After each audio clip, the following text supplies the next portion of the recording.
Welcome to the Manitowish Waters Historical Society's screencast Threads of History. This is the fifth installment on our series, History and Evolution of the Manitowish Chain. And today we're going to focus on early Ojibwa communities on the Manitowish Chain. Each of the rivers feeding into the Flambeau River were important to the Ojibwa. The Turtle to the north, the Manitowish River, which is the largest in the center, and finally the Bear River, moving from Flambeau Lake down to the Flambeau River, constitutes this important watershed. The headwaters of the Manitowish River were very important and actually could be considered part of the Manitowish Chain. Moving from west to east, the first arrow indicates Papoose Lake, and the next arrow moving east is Round Lake. Then we drop down to Trout Lake and Stevenson Creek, move north and east to High Lake, and then finally down to Irving and Ballard Lakes. All of these headwaters flow toward Manitowish Lake, marked by the yellow dot. It is interesting that the Manitowish River and Manitowish Lake, as indicated in this 1843 map of the region, links Six Paws Portage, which is marked by Mickenog, which means turtle in Ojibwe, to the Trout Lake Band. But the river doesn't bear the name Trout. It bears the name Manitowish, suggesting that a strong influence came from Manitowish Lake that defined this entire watershed. What that influence was is still a mystery. This 1847 map really shows well where the Manitowish Chain is in conjunction to the other Indian villages. The blue arrows show the Turtle Portage Band that would then be accessing the chain through Six Paws Portage. The blue arrow below that would be the Lac de Flambeau Band. They would access likely through trails and portages, as we'll find out. The two red dots show the two village sites on the Manitowish Chain, on Rest and Manitowish Lake. And finally, the last blue arrow is the Trout Lake Band that was so very important. We're going to explore first the Manitowish Lake Village. It's interesting that the Manitowish Waters Historical Society actually decided to commemorate its logos with the Manitowish Lake Ojibwa settlement. John McFarland created the wigwams and the birch canoe you see on the right to guide our organization and really be part of our identity as we advance our mission. So today, when you go by Chippewa Retreat, formerly Deer Park Lodge, you look right at what would have been the Manitowish Lake Camp and the namesake for the entire watershed. This historic village is well documented and would provide access to numerous seasonal resources.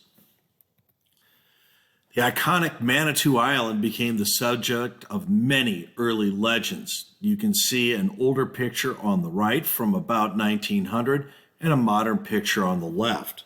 Very familiar for boaters in the Manitowish Chain. Mary Haskins, daughter of Kate Devine, and Kate and Dan Devine were the first settlers here on the Manitowish Chain, were both Ojibwa tribal members. Kate, an Ojibwa tribal member, married Dan Devine, a Civil War veteran and an Irishman, and they raised a family of 9 on the chain. And Mary Haskins' recorded histories clarify that Manitowish Lake's small island, Manitou Island, was indeed sacred. Again, the Manitowish Waters Historical Society logo chooses to feature that island in the background with an Ojibwa in a canoe. Chippewa Retreat is known to be the precise site and location of this important camp because of important culturally modified trees that are still present. They are opened up from hundreds of years ago. And then the sap that would ooze out of these trees would then be mixed with grit and ash to form pitch, which was an important material for Native American communities.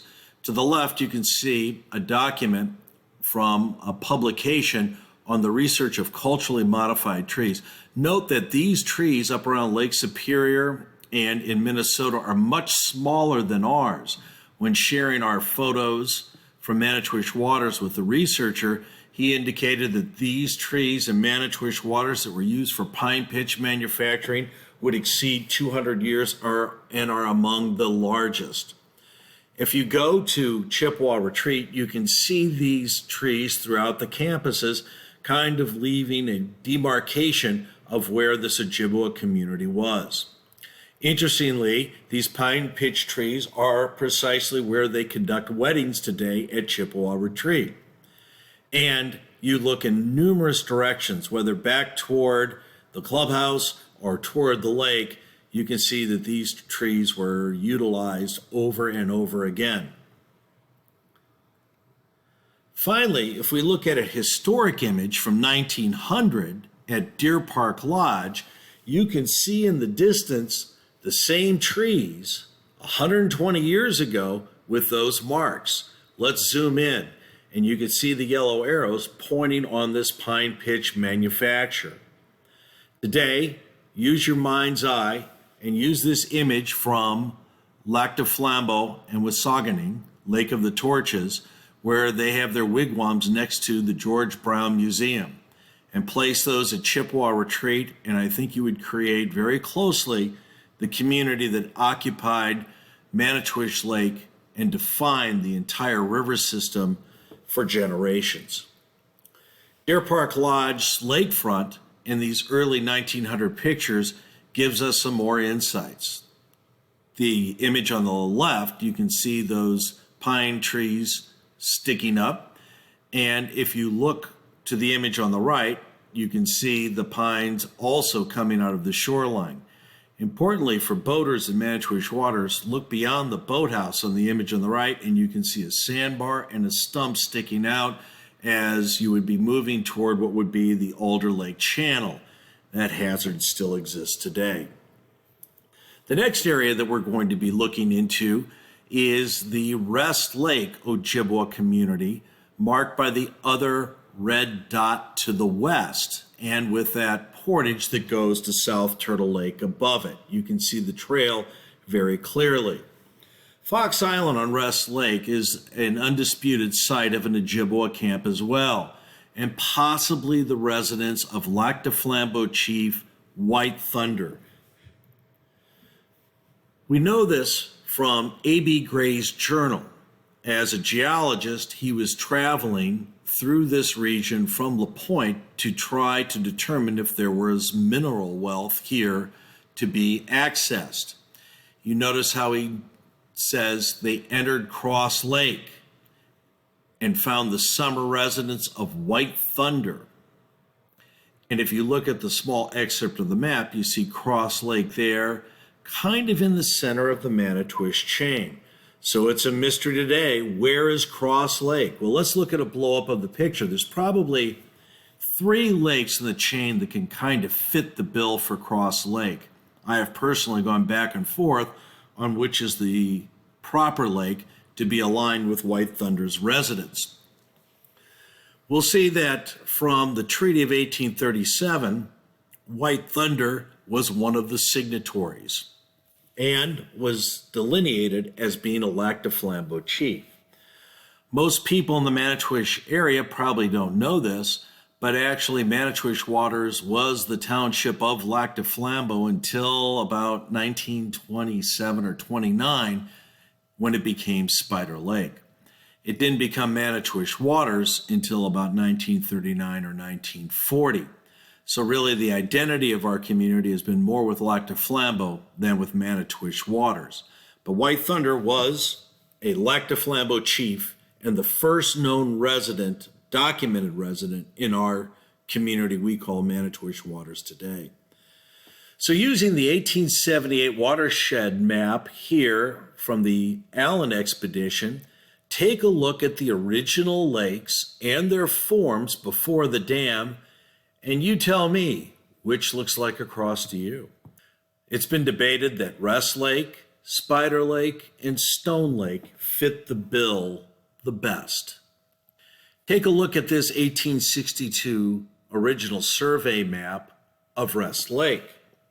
Can you see a cross coming out of the bottom part of the lake, the bay to the east, and the river exiting to the west?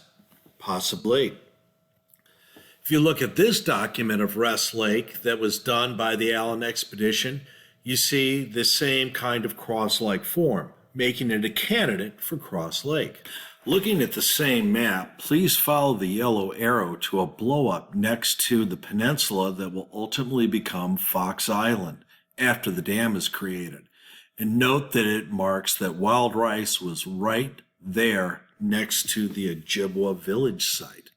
Gathering wild rice for storable food was critically important to the Ojibwa and was part of the quest of the Ojibwa as they moved from the east coast to the area around Lake Superior to find where food grows on water.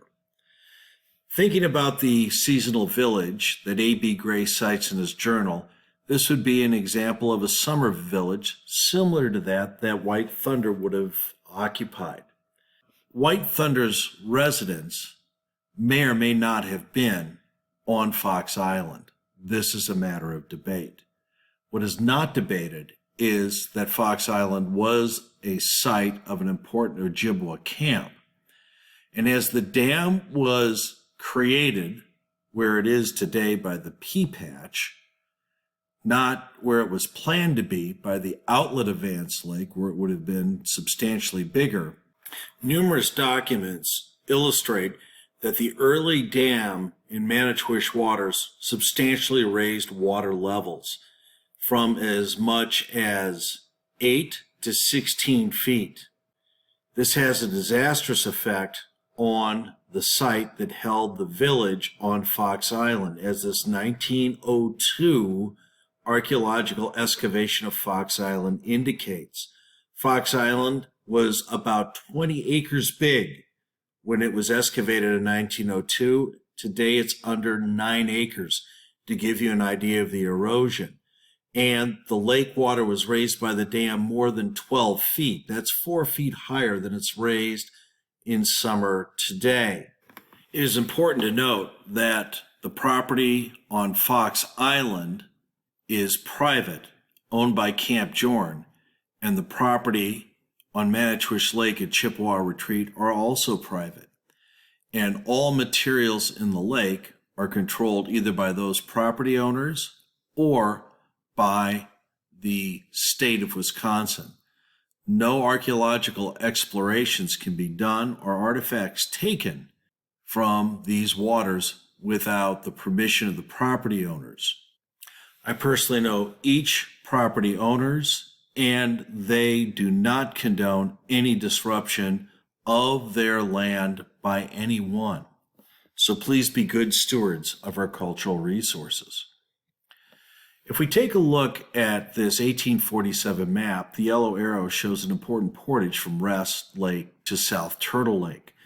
Further explorations with an 1862 survey map shows again that portage route hooking up the Fox Island Ojibwa with South Turtle Lake. That is important, certainly, as they access resources and hunting and fishing. But the red arrow to the very far right illustrates a sugar camp, which is really quite unique and robust, which is on Windman Trails property today and is still a vibrant stand of maples. The maple sap sugaring was probably launched from Fox Island, and camps were made up by Windman and on other maple areas throughout the Manitowish Chain.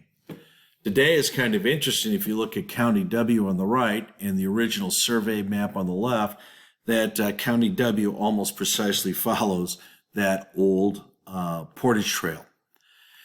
After the construction of logging dams, gathering wild rice was very difficult.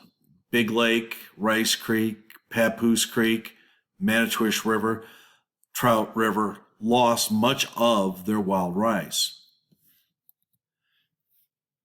Wild Rice Lake was another area that was important because of trail systems. This overland trail system, indicated by the yellow arrows, shows to the south of the bottom a trail that comes from Ike Walton Lake to Wild Rice Lake, and then exiting about at Woody's Resort, it moves all the way to Island Lake.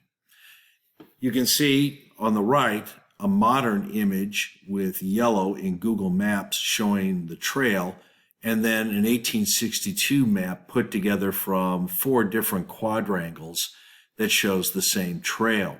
These were likely overland trails important to the Ojibwa in the Manitowish Chain and show strong linkages again to Lac de Flambeau. The Sugarbush Trail is what I'd like to call this, because is where that trail comes out on Island Lake is right across from a impressive sugarbush we discovered in our 1891 surveys of the Manitowish Chain. You can see this massive maple from the Sugarbush there was one of many, more than 2 meters around. This giant really illustrated the kind of forest that existed both then, and this little pocket still remains today. A spile was found by residents there coming out of one of the old maple stumps, illustrating the importance of sugaring and native sugaring in this area. Moving further north from Island Lake, this trail could have also been associated with wild rice at the outlet of Rice Creek into Big Lake. As I said before, the dams increased the water levels and then flooded the wild rice and destroyed it. But Big Lake was well above the dam's influences. The image at the left is an area of wild rice harvest that's very important to the Ojibwa in Rice Creek, right at the inlet into Big Lake. This area will be covered more in an upcoming series of podcasts on late 19th century Ojibwe. We hope you enjoyed your experience with this episode of Threads of History. We invite you to join our team or just get a free copy of our newsletter. And of course, visiting our website, all by clicking on the appropriate link that you see on this slide.